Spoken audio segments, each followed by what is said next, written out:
Got a Stihl HT-100 pole saw. Some of you call them pole pruners on the bench today. One of the most common problems with it's the pull rope, starter rope breaking. Pretty simple fix. I thought I'd kind of walk you through that today and show you how that works. So y'all meet me over at the bench. First thing we have to do is remove it from the unit. So we'll remove these 3 screws.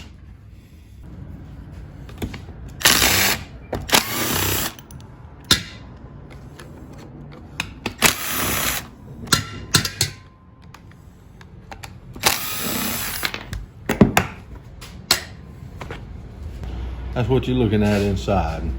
Now we need to remove this rotor from the unit.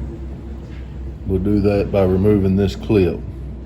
It's very important that you pay attention which way that clip faces.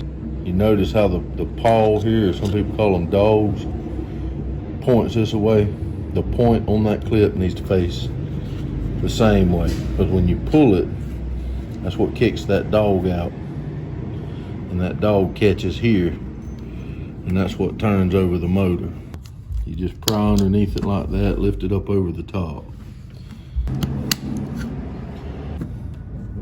That is that clip. Then we'll remove the washer. Now very carefully ease that up and pick it up out of the unit. And we're not going to mess with that because the recoil spring is still good in there.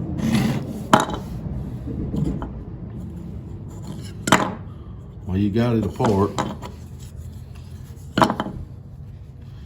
You want to inspect the tip of that and make sure there's no damage, because that's what catches. Just like that. And this one looks good, so we'll just lay it over here. Something else you want to check is how much wear is in that. That is quite a bit of wear. And when I say wear, I'm talking about side to side movement. Now, I've seen them a lot worse.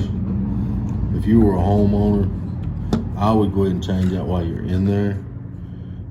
You would probably be okay though, no more than you would use the unit. If you use these commercially, I'd definitely replace that.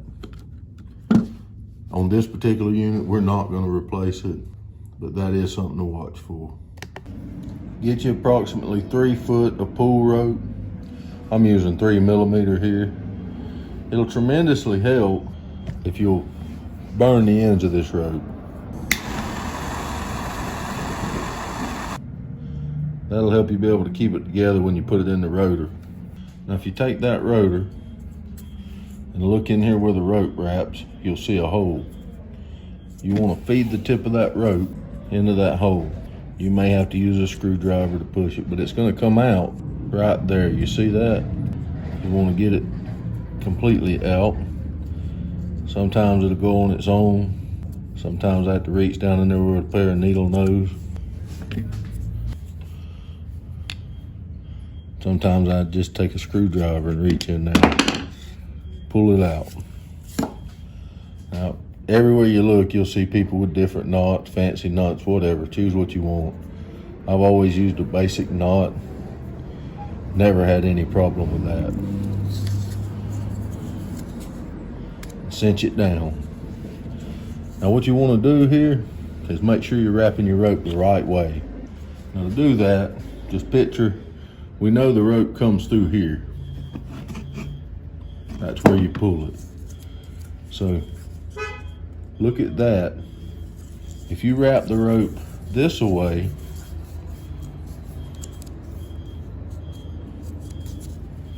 you can see that when you put it through there, it'll be eaten over here. So that tells you that's wrong.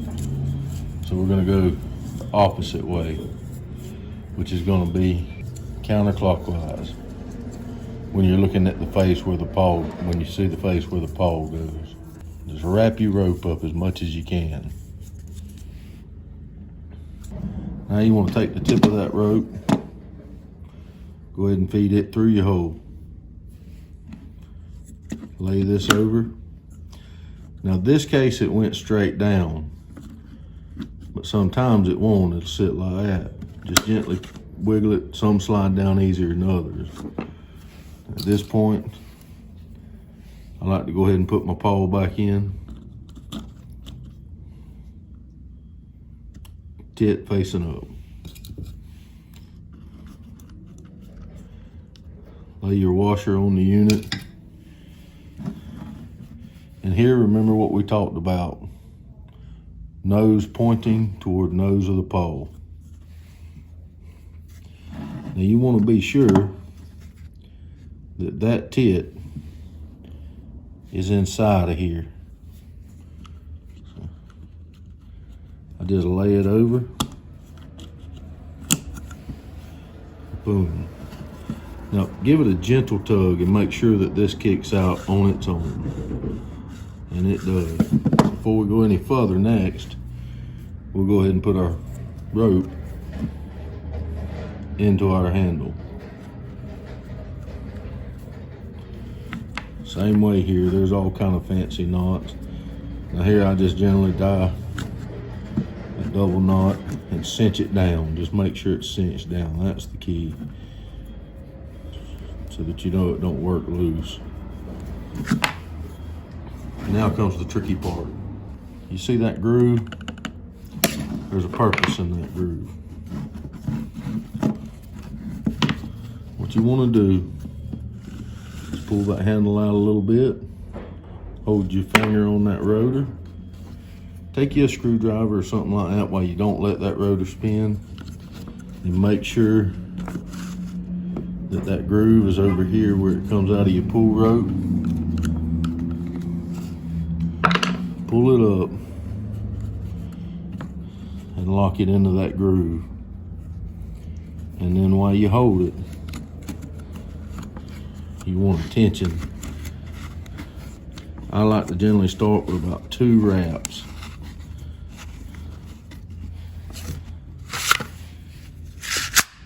And that's pretty much all there is to it. What that groove does is allow you to be able to pull that rope out where it's not hitting on that guard. And that's pretty simple. That's pretty much the basics of it. Then you put it back on and it'll pull. So let's put it back on and see if we made any progress.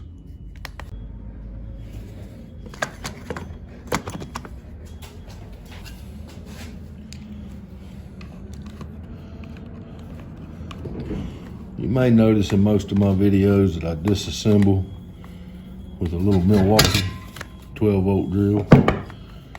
I try in my videos not to reassemble with it because if you don't know what you're doing, you can mess some stuff up. I can use it that way and generally do, but I don't want nobody to get that idea watching a video that's new and mess up their stuff. I suggest if you're not very experienced with the drill, you use hand tools to put it back together. Now if we've done everything correctly, it should pull that engine over.